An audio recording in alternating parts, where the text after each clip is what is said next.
When I found you, I saw raw, untamed power. And beyond that, something truly special.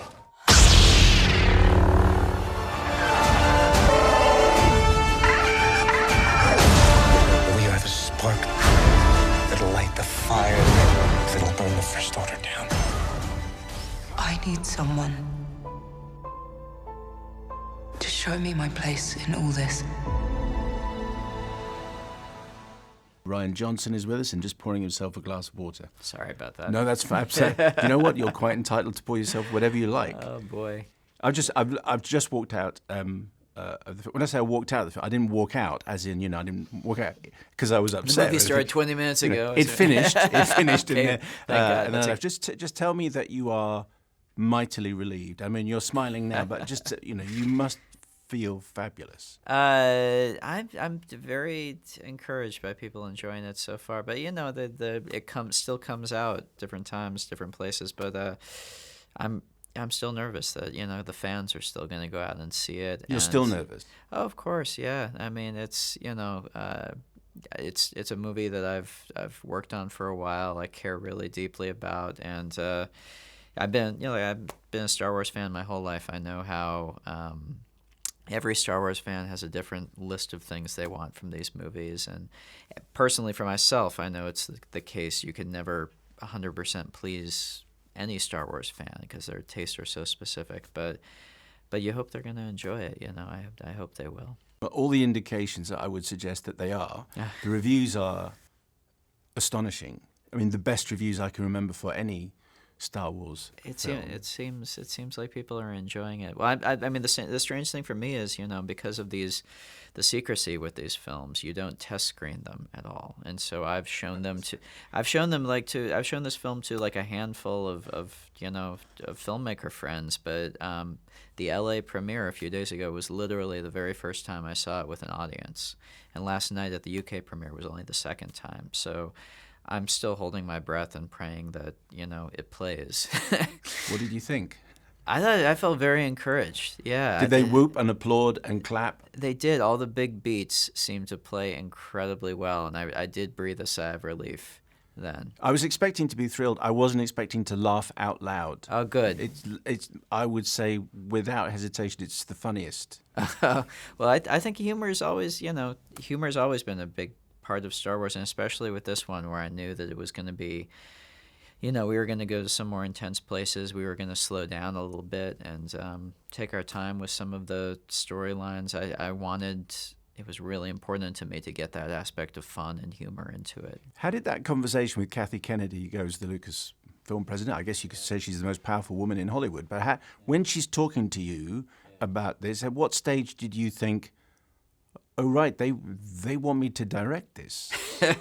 Well, it was very sudden. It was I had met Kathy a few times before, just general kind of, getting to know you meetings that you kind of do in the business. And and we had always got along. I was a big fan of hers, obviously, but I had no idea I was in the running for something like this. I really didn't. And they called me in for another meeting. I had no idea what it was about, so I walked blindly into it, and she just sprung it on me. And I was really blindsided, and I asked if I could take some time to think about it, actually. Why did you ask time to think about it? Well, I had... And what were you thinking about? Well, no, that's the thing. I had, first of all, I had, because my last film, Looper, was like a science fiction film, I had been approached with bigger stuff and just got in the habit of turning it down and just working on my own scripts. And so I was kind of in that mode, and I also just, this was different. I had been, Star Wars had been a huge emotional part of my life since I was a little kid. It had a deep connection to me going back with my father, like a lot of people in our generation, I think. So it meant a lot to me. I wanted to really take a breath and make sure that I felt like I was able to jump into it and do something that would matter to me. And somewhere, is there a big storyboard or a spreadsheet that says because we spoke to JJ Abrams in the last game. So Yeah. and this is the beginning of the story. This is where we think it might go. This is Yeah. where you're fitting in. Can you make A link to B and so on? Was it like that? Not at all. No, that's not how it worked. It was the script for The Force Awakens, which I read and loved, and I loved the characters it created and the path it set them on. And then it was a conversation about, okay, what do you think happens next? And that led to, it was very wide open, and there weren't any bases we had to tag. There wasn't something we had to fit into. There wasn't a place we had to specifically get to.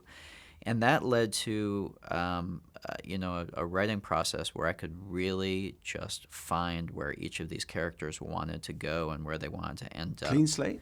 Clean slate, yeah. And it led to it led to giving me the freedom to find personally my way into each one of these characters and really figure out organically where it made sense for them to end up. You know? Do you remember, as the writer of this film, was there a moment where you sat? I don't know what your writing process is. Presumably, you're in front of a computer. Yeah. Where you go, page 1, and take a deep breath and start. I mean, is there a Yeah. moment that's more exciting? Well, I mean, it's a little. I mean, the way I write, I spend the first 80% of the process outlining. I'm a big outliner, so I start and I have these just working little moleskin notebooks, and I just scribble and I draw. I keep working until I can basically get the whole story drawn on one arc on one page, so I can hold it all in my head. And then I start actually writing in the notebooks. I'll write the first draft basically in these little notebooks and then translate it into the computer, and that's my first editing pass.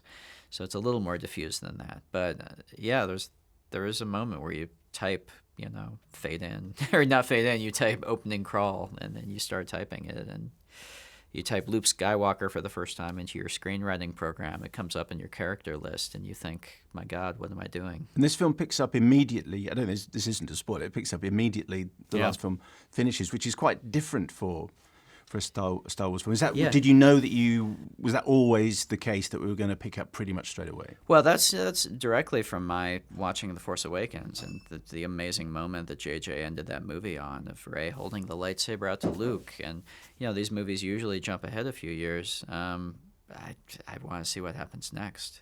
I thought you need to see what happens next in that moment.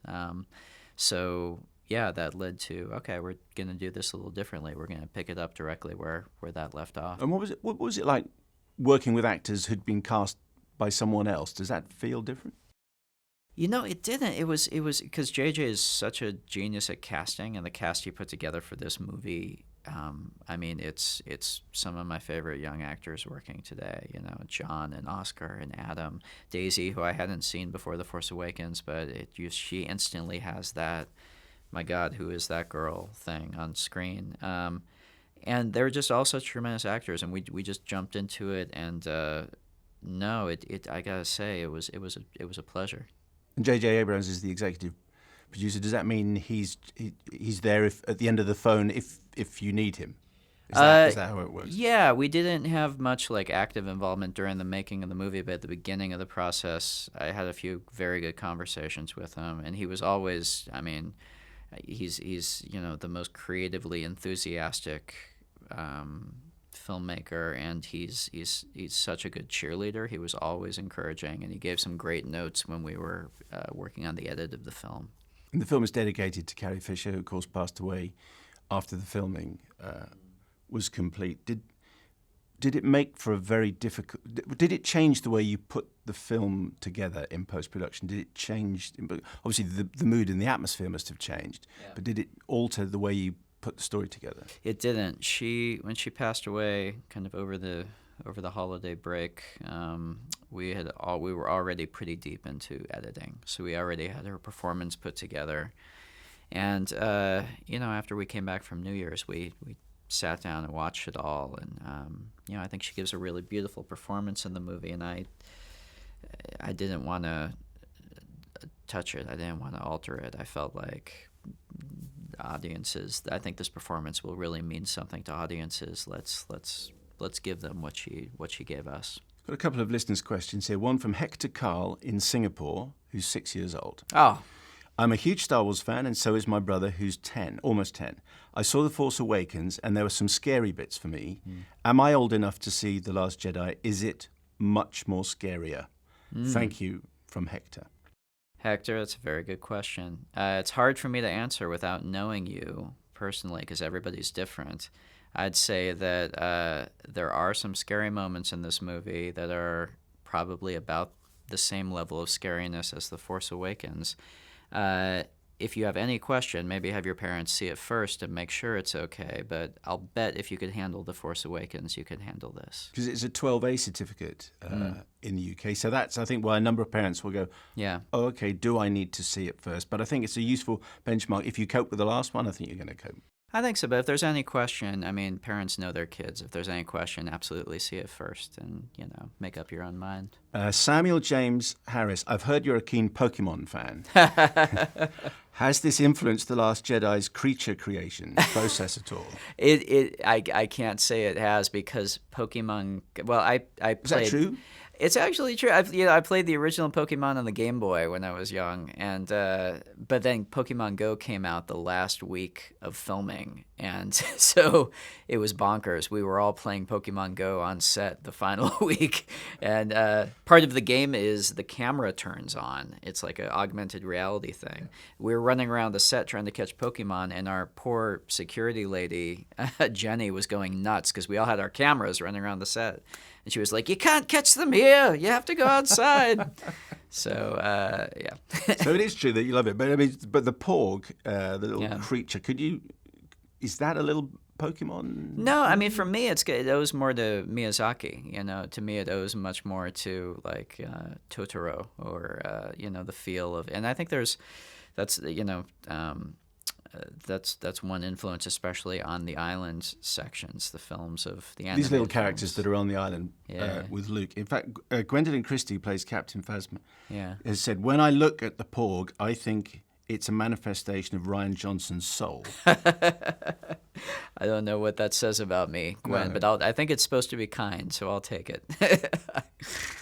So the premiere was last night. What did you make of the whole royal involvement? I thought it was quite fun. I mean, they came, they came and visited the set, and so we got to meet them, and just seeing Harry give Chewbacca a big bear hug and seeing both of them play with the lightsabers. I mean, they're Star Wars fans. It removed a little of the mystique, and I'm happy they got to see the movie last night. And they're in it?